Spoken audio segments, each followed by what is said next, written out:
ആരുടെ മുമ്പിൽ കൈ നീട്ടാതെയും വേറെ രീതിയിലും പോവാതെ അവർ കാശുണ്ടാക്കി ഓരോ റീൽസും ചെയ്ത് കാശുണ്ടാക്കി നമുക്കെന്താ എതിരഭിപ്രായം? അവരവരുടെ പാട്ടിന് വിട്, അവർ ചെയ്യുന്ന ജോലി അവർ ചെയ്യട്ടെ, ഞാൻ ചെയ്യുന്ന നിലപാട് ഞാൻ നടക്കും.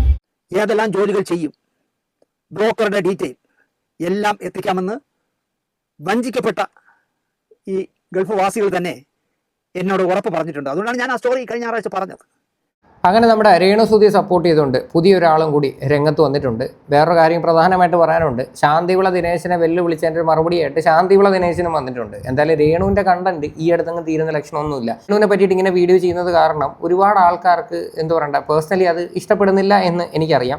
പക്ഷേ എന്ത് ചെയ്യാനാണ്, ഈ ഒരു സ്ത്രീ കടന്ന് കാണിച്ചു കൂട്ടുന്ന പരിപാടികൾ നമ്മൾ വിളിച്ച് പറഞ്ഞില്ലെങ്കിൽ പിന്നെ എന്തിനാണ് നമ്മൾ ഇങ്ങനെ ഒരു യൂട്യൂബ് ചാനൽ കൊണ്ടിരിക്കുന്നത്?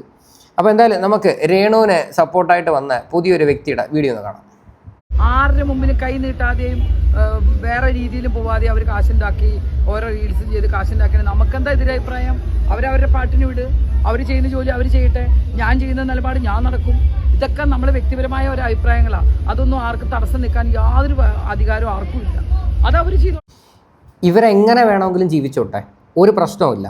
സോഷ്യൽ മീഡിയയിൽ വന്നിട്ട് കാട്ടിക്കൂട്ടുന്ന പരിപാടികളാണ് ഞങ്ങളെല്ലാവരും വിളിച്ച് പറഞ്ഞിരിക്കുന്നത്. അല്ലാതെ രേണു എന്നും വീട്ടിൽ തന്നെ കുത്തിയിരിക്കണം, അല്ലെങ്കിൽ നാട്ടുകാരുടെ കയ്യിൽ നിന്ന് കടം മേടിച്ച് ജീവിക്കണം, ഞങ്ങൾ എവിടെയും പറഞ്ഞിട്ടില്ല.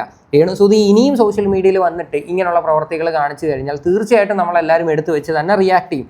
ഇനി നിങ്ങളൊക്കെ വന്ന് എത്രത്തോളം വക്കാലത്ത് പറഞ്ഞു കഴിഞ്ഞാലും യാതൊരു പ്രശ്നവുമില്ല. ഇവർ ചെയ്യുന്ന പ്രവർത്തികൾ എന്തൊക്കെയാണെന്ന് നിങ്ങൾ ആദ്യം കാണുക. അതായത് ദാനം കൊടുത്ത ആൾക്കാരെ തന്നെ തെറി വിളിക്കുക, അവരെ കളിയാക്കുക, ഒരു പുരോഹിതനായിട്ടുള്ള ഒരു മനുഷ്യനെ പബ്ലിക്കിൻ്റെ മുന്നിൽ എത്രത്തോളം ആക്ഷേപിക്കാവോ അത്രത്തോളം ആക്ഷേപിക്കുക. ഇതൊക്കെ വളരെ നല്ല പ്രവൃത്തികളാണോ അവർ ചെയ്യുന്നത്? ഇതാ എനിക്ക് ചോദിക്കാനുള്ളത്. ഇതൊന്നും നിങ്ങൾ കണ്ടിട്ടില്ലേ?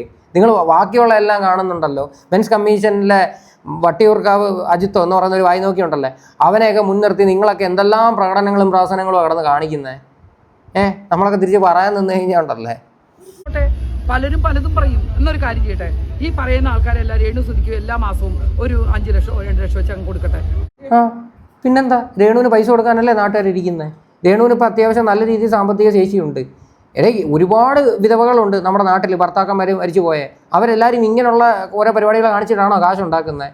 രേണുസുതിക്ക് നല്ല വ്യക്തമായിട്ട് അറിയാം, സോഷ്യൽ മീഡിയയിൽ ഇത്തരത്തിലൊക്കെയുള്ള നെഗറ്റീവ് പരിപാടികൾ കാണിച്ചു കഴിഞ്ഞാൽ എക്സിസ്റ്റൻസ് ഉള്ളൂ എന്നും അതുവഴിയേ പൈസ ഉണ്ടാക്കാൻ പറ്റത്തുള്ളൂ എന്നും വളരെ വ്യക്തമായിട്ട് മനസ്സിലാക്കിയിട്ടാണ് രേണുസുതി ഇതിൻ്റെ പുറകെ ഇറങ്ങി തിരിച്ചിരിക്കുന്നത്. അടിസ്ഥാനത്തിലാണ് നിങ്ങളൊക്കെ ഇങ്ങനെ വന്നിരുന്ന് സംസാരിക്കുന്നത്. രേണു പബ്ലിക് പ്ലാറ്റ്ഫോമിൽ വന്ന് കാട്ടിക്കൂട്ടുന്ന പല പ്രവർത്തികളും ഇഷ്ടപ്പെടാത്തതിൻ്റെ പേരിലാണ് പല ആൾക്കാരും റിയാക്ട് ചെയ്യുന്നത്. ഇത് ദൈവത്തെ ഓർത്ത് ഈ രേണുസുതിയെ പറ്റിയിട്ട് ഒരു സ്റ്റഡി നടത്തിയതിന് ശേഷമേ പ്രതികരിക്കാവൂ കേട്ടോ. അല്ലാതെ ചുമ്മാതെ വന്നിരുന്ന് നിങ്ങളിങ്ങനെ പ്രതികരിച്ച് കഴിഞ്ഞാൽ എല്ലാവരും ഇങ്ങനെ തന്നെ പറയാൻ പോകുന്നത്. രേണുസുതി വീട്ടിലിരിക്കട്ടെ, എന്താ നല്ലതല്ലേ? പറ്റുമോ? ആർക്കെങ്കിലും പറ്റുമോ? ഇല്ല, ഒരാളും ചെയ്യില്ല. അപ്പോൾ അവര് ഞാൻ പറയുന്നത് തെറ്റായ രീതിയിലല്ലാത്ത രീതിയിൽ. പിന്നെ നമ്മൾ ഒരു ഭർത്താവ് മരിച്ച ഒരാളാണ്, എല്ലാം ശരി തന്നെ. എൻ്റെ അഭിപ്രായത്തിൽ മറ്റുള്ളവരെ കുറച്ചും കൂടെ ശ്രദ്ധിക്കുക. നമ്മുടെ സമൂഹത്തിൽ കുറേ നെഗറ്റീവ് കേൾക്കുമ്പോൾ കുറച്ച് കാര്യങ്ങളൊക്കെ നമ്മൾ ശ്രദ്ധിക്കേണ്ടതുണ്ട്. അത് എൻ്റെ അഭിപ്രായമാണ്. വേറെ ആരും സംഭവമൊക്കെ കൊള്ളാം, പക്ഷേ നെഗറ്റീവ് മാത്രമേ എനിക്ക് പറയാവൂ. നെഗറ്റീവ് കമൻസ് ഞാൻ വീഡിയോ ഇടുമ്പോൾ നെഗറ്റീവ് കമൻസ് മാത്രമേ വരാവൂ എന്ന് ആഗ്രഹിക്കുന്നൊരു സ്ത്രീയാണ് ഈ രേണു. അതാദ്യം മനസ്സിലാക്കിയാൽ വളരെ നന്നായിരിക്കും. രേണു ഇത് കൂടുതൽ ഇഷ്ടപ്പെടുവാണ്. ആരെങ്കിലും രേണുവിൻ്റെ അടുത്ത് റിയാക്ട് ചെയ്യണേ, രേണുവിൻ്റെ വീഡിയോസ് ഇങ്ങനെ വന്നുകൊണ്ടിരിക്കണേന്നും പറഞ്ഞിട്ട് ഏറ്റവും കൂടുതൽ ആഗ്രഹിക്കുന്നത് ഈ രേണുവാണ്. അത് ഇവർക്ക് ആർക്കും അറിയത്തില്ല. അതും ബോധമില്ലാത്ത കുറച്ച് അന്ധമായിട്ടുള്ള ഫാൻസ് ഉണ്ട്, അവർക്കും ഇതുവരെയും അത് മനസ്സിലാക്കിയിട്ടില്ല.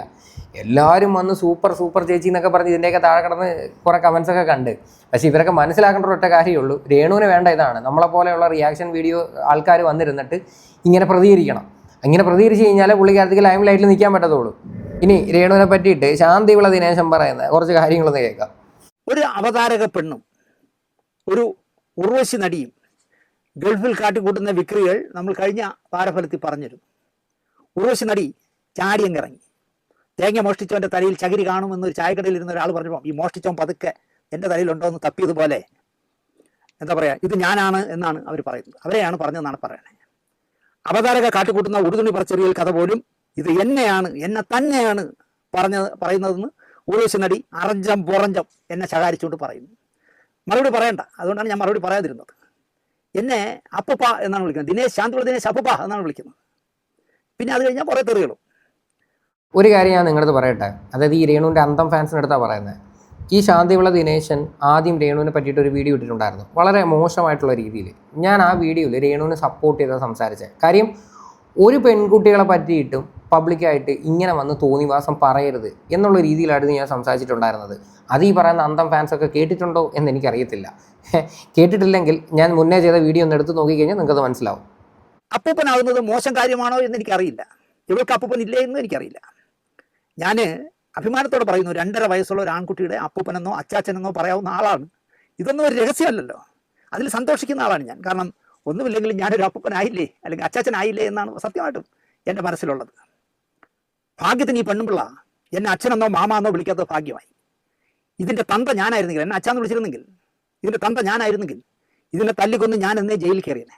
അതെന്തായാലും വളരെ കറക്റ്റാണ്. കാര്യം തങ്കച്ചൻ എന്ന് പറയുന്ന ഒരു വ്യക്തി ഇങ്ങനെയുള്ള കാര്യങ്ങളൊന്നും ചെയ്യാൻ പോകുന്നില്ല. കാര്യം തങ്കച്ചൻ എന്ന് പറയുന്ന ഒരാൾക്ക് വേണമെങ്കിൽ പറയാം, രേണു നീ എന്തിനാ ഇങ്ങനെയൊക്കെ കാണിക്കുന്നത്, നിനക്ക് വേറെ എന്തെങ്കിലുമൊക്കെ നല്ല കാര്യങ്ങളൊക്കെ ചെയ്തുകൂടെ എന്ന് ഏതൊരു മാതാപിതാക്കളായാലും അങ്ങനെ പറയത്തുള്ളൂ. പക്ഷെ തങ്കച്ചൻ അങ്ങനെയൊന്നും പറയുന്നതായിട്ട് നമ്മൾ എവിടെയും കണ്ടിട്ടില്ല.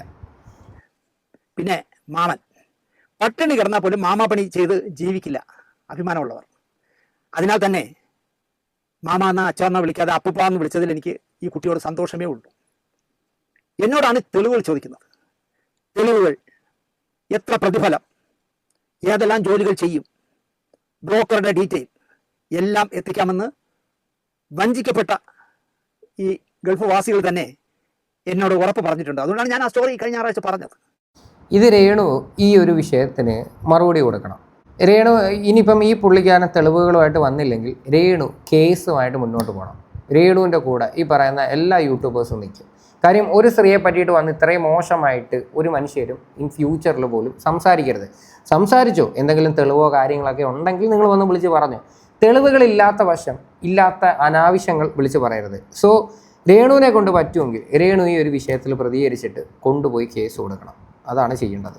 ഇത്രയും ഞാൻ പറയത്തുള്ളൂ. ബാക്കി രേണുവിൻ്റെ കയ്യിലാണ്. വിശദമായി അത് കിട്ടിയാൽ ഞാൻ പറയാം. എൻ്റെ തെളിവ് കിട്ടിയാലേ എനിക്ക് പറയാൻ പറ്റും. എല്ലാം പറയാം. എനിക്ക് ഫോണിൽ കൂടെ എല്ലാം പറഞ്ഞു തന്നു. പക്ഷെ അത് പോരാ, എനിക്ക് എൻ്റെ തെളിവുകൾ വേണമെന്ന് ഞാൻ പറഞ്ഞിട്ടുണ്ട്. നമ്മൾ അനാവശ്യമായി കഥകൾ ഉണ്ടാക്കി ഒന്നും പറയാറില്ല. ഇവിടുത്തെ യൂട്യൂബർമാരെന്ന് പറഞ്ഞാൽ കള്ളക്കഥകളല്ലേ ഉണ്ടാക്കുന്നത്. നമ്മൾ അങ്ങനെ പറയാറില്ല. അങ്ങനെ പറയുന്നത് ശരിയുമല്ല എന്ന് ബാധിക്കുന്ന ആളാണ് ഞാൻ. കാൾ ഡസൻ കല്യാണം കഴിഞ്ഞ ഒരു വധവൽ പെണ്ണ് കയ്യും വീശി വിമാനത്തിൽ കയറി പോകുന്നു. 1 ടൺ സമ്മാനങ്ങളുമായി തിരിച്ചു വന്ന് ഇറങ്ങുന്നുവെങ്കിൽ ഇവൾ ആര്, ഐശ്വര്യ റോയ് ആണോ എന്ന് അല്ലെങ്കിൽ മഞ്ജു വാര്യരാണോ എന്ന് ചിന്തിക്കുക സ്വാഭാവികമാണ്. കോമൺ സെൻസ് ഉള്ളവനാണെങ്കിൽ ചിന്തിക്കും. അങ്ങോട്ടൊരു ഉണക്ക ബാഗും. ഇതിപ്പോൾ ഒന്ന് പറയട്ടെ, ഇതിപ്പം രേണു ഗൾഫിൽ പോയിട്ട് തിരിച്ചു വരുമ്പം കൈ നിറയെ സാധനങ്ങളുമായിട്ട് വരുന്നത് ഇതൊരു വലിയ അതിശയമല്ല. കാര്യം രേണുവിന് ഇഷ്ടപ്പെടുന്ന ആൾക്കാർ മേ ബി ഗിഫ്റ്റ് ചെയ്യും. ഇപ്പോൾ ഈ ബിഗ് ബോസിൽ നിന്നൊക്കെ ഇറങ്ങി എത്രയോ കണ്ടസ്റ്റൻസ് ഒക്കെ പുറത്തൊക്കെ പോകുന്ന സമയത്ത് ഒരുപാട് ഗിഫ്റ്റുകൾ കിട്ടാറുണ്ട്. എന്തിന് ഈ സപ്പോർട്ട് ചെയ്യുന്ന ഫാൻസിന് വരെ പല പല ഗിഫ്റ്റുകൾ കിട്ടിയിട്ടുണ്ട്. അതായത് അന്ധമായിട്ട് ഓരോ ആൾക്കാരെ സ്നേഹിക്കുമ്പം കിട്ടുന്ന ഓരോരോ കാര്യങ്ങളാണ് ഇതൊക്കെ. ഇതൊന്നും വലിയ കാര്യമൊന്നുമല്ല. ഇതൊക്കെ ഒരിക്കലും നമുക്ക് എടുത്തു വെച്ചിട്ട് ഇതിൻ്റെ പേരും പറഞ്ഞിട്ട് ആ ഒരു സ്ത്രീ കൊള്ളത്തില്ല, എടുക്കത്തില്ല എന്ന് ഞാനത് എവിടെയും പറയത്തില്ല. നമ്മൾ വിമർശിച്ചിട്ടുള്ള എന്താണ്, രേണു കാണിക്കുന്ന കുറേ കോപ്രായങ്ങളും കാര്യങ്ങളൊക്കെയാണ് നമ്മൾ ഏറ്റവും കൂടുതൽ വിമർശിച്ചിരിക്കുന്നത്. പ്രത്യേകിച്ച് ഫിറോസിക്കയുടെ കേസ്, അച്ഛൻ്റെ കേസ്, ഇതിനൊക്കെ നല്ല രീതിയിൽ നമ്മൾ വിമർശിച്ചിട്ടുണ്ട്. പക്ഷെ ഞാൻ ഒരിക്കലും രേണു അത്തരക്കാരിയാണ്, വളരെ മോശമായിട്ടുള്ള സ്ത്രീയാണ്, ഇങ്ങനെയുള്ള പ്രവർത്തിക്കാണ് പോകുന്നത്, അങ്ങനെയൊന്നും ഞാൻ എവിടെയും പറഞ്ഞിട്ടില്ല. എനിക്ക് എൻ്റെ ആവശ്യമില്ല. സോഷ്യൽ മീഡിയയിൽ എന്ത് കാണുന്നുണ്ടോ അത് തെറ്റാണെങ്കിൽ തെറ്റെന്നുള്ള രീതിയിൽ തന്നെ വന്ന് ക്രിട്ടിസൈസ് ചെയ്യും. അതാണ് അതിൻ്റെ ഒരു അന്തസ്സെന്ന് വെച്ച് കഴിഞ്ഞാൽ. അങ്ങോട്ട് പോയിട്ട് തിരിച്ചു പറഞ്ഞത് കുറേ പെട്ടികളൊക്കെ ആയിട്ടാണ്. മനസ്സിലായില്ലേ? കണ്ടവനെ കൊണ്ട് യാചിച്ച് തെണ്ടി പറക്കി വീടും മതിലും ഒക്കെ കെട്ടി ജീവിച്ചിരുന്ന ഈ വധവല് ഇപ്പൊ പറയാണ് നിനക്ക് എത്ര വയസ്സാടാ? മോനൊക്കെ 3. അത് ഒരു ന്യായമാണ്. അതായത് എനിക്ക് വാടക പോലും അടയ്ക്കാൻ പൈസ ഇല്ല, എല്ലാവരും സഹായിക്കണം, വീട് വേണമെന്നും പറഞ്ഞ് കിടന്ന് കരഞ്ഞു മെഴുകി അവസാനം വീടും കിട്ടി, ആ വീട് കൊടുത്ത ആൾക്കാരെയും ചീത്ത പറഞ്ഞ് ഇങ്ങനെ നടക്കുന്നൊരു വ്യക്തിയാണ് രേണു. അങ്ങനെ വേണമെങ്കിൽ നിങ്ങൾക്ക് വിമർശിക്കാം, ഒരു കുഴപ്പമില്ല. എന്തായാലും വേറൊരു കാര്യം ഞാൻ പറയാം, ഈ പറയുന്ന വിമർശനങ്ങളൊന്നും രേണുവിൻ്റെ രോമത്തിൽ പോലും ഏൽക്കത്തില്ല. കാര്യം എന്ന് വെച്ച് കഴിഞ്ഞാൽ രേണു എന്ന് പറയുന്ന ഒരു വ്യക്തി ഞാൻ മനസ്സിലാക്കിയെടുത്തോളം ഭാര തൊലിക്കെട്ടിയാണ്. പിന്നെ അത്യാവശ്യം പൈസയും കാര്യങ്ങളൊക്കെയായി. ഇനി നമ്മൾ എന്ത് പറഞ്ഞിട്ടും വലിയ പ്രയോജനമൊന്നുമില്ല. പുള്ളിക്കാരത്തി വളർന്നു പൊയ്ക്കൊണ്ടേ ഇരിക്കുവാണ്. കാര്യം സോഷ്യൽ മീഡിയ അങ്ങനെയാണ്. നെഗറ്റീവിലൂടെ മാക്സിമം പബ്ലിസിറ്റി ഉണ്ടാക്കി പൈസ ഉണ്ടാക്കുക, അതാണ് മെയിൻ പരിപാടി എന്ന് വെച്ച് കഴിഞ്ഞാൽ. നിനക്കൊരു കാർ, നിനക്കാ മറ്റേ വേറൊരു തള്ളക്കുണ്ടായി ചെറുക്കണ്ടല്ലോ, കാള പോലത്തെ ചെറുക്കൻ, എനിക്ക് 18, നിനക്കൊരു കാർ തന്താ അപ്പം ചൊറിഞ്ഞു അടയ്ക്കുന്നത്. അടുത്താണ് വാങ്ങിച്ചത്, അടുത്ത ഞാൻ പോയിട്ട് വരട്ടെ കേട്ടോ. ഇത് എവിടെ നിന്ന് കിട്ടണ കാശി? എവിടെ നിന്ന് കിട്ടണേ? ബ്രൂണോ രാജകുമാരൻ്റെ ചെറുപോളത്തും അല്ലല്ലോ.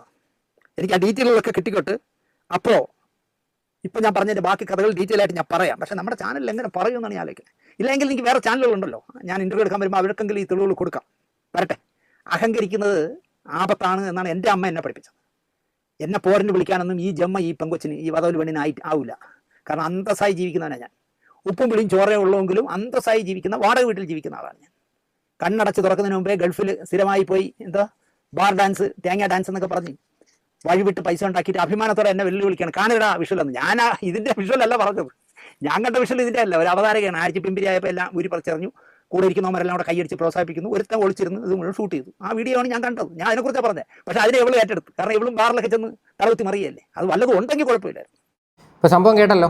അപ്പം ഇനി രേണുവിൻ്റെ ഉത്തരവാദിത്വമാണ് ഇത് തെളിയിക്കേണ്ടത്. ഇത് സത്യമാണെങ്കിലും കള്ളമാണെങ്കിലും എന്താണെങ്കിലും രേണു വന്ന് പബ്ലിക്കിന് മുന്നിൽ പറയുക, അല്ലെങ്കിൽ ഈ പുള്ളിയുടെ പേരിൽ കൊണ്ടുപോയി കേസ് കൊടുക്കാം. പിന്നെ കഴിഞ്ഞ വീഡിയോയ്ക്കകത്ത് ശാന്തിവിള ദിനേശൻ തീർച്ചയായിട്ടും ഈ പറയുന്ന രേണുസുതി തന്നെ ഉദ്ദേശിച്ചത്. അതിനകത്ത് ഇനിയിപ്പം കിടന്ന് ന്യായീകരിച്ചിട്ട് കാര്യമൊന്നുമില്ല.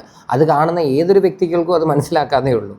കാര്യം അത് നിങ്ങൾ പറഞ്ഞാൽ കുറച്ച് കൂടിപ്പോയി. കാര്യം ഇത്തരത്തിലൊക്കെയുള്ളൊരു സ്റ്റേറ്റ്മെൻറ്റൊക്കെ വന്ന് പറയുമ്പോഴത്തേക്ക് അതിൻ്റെ ആ ഒരു സീരിയസ്നെസ് മനസ്സിലാക്കാതെയാണ് നിങ്ങൾ പലപ്പോഴും പല കാര്യങ്ങളും വന്ന് സംസാരിക്കുന്നത്. ഇതിപ്പോൾ ശാന്തിവിള ദിനേശനെ സംബന്ധിച്ച് ഇതിപ്പോൾ ആദ്യത്തെ വിഷയമൊന്നുമല്ല. പുള്ളി പല കാര്യങ്ങളും വന്ന് പബ്ലിക്കിൻ്റെ മുന്നിൽ വെട്ടി തുറന്നങ്ങ് വിളിച്ച് പറയും. പുള്ളിയുടെ ഒരു ക്യാരക്ടർ അങ്ങനെയാണ്.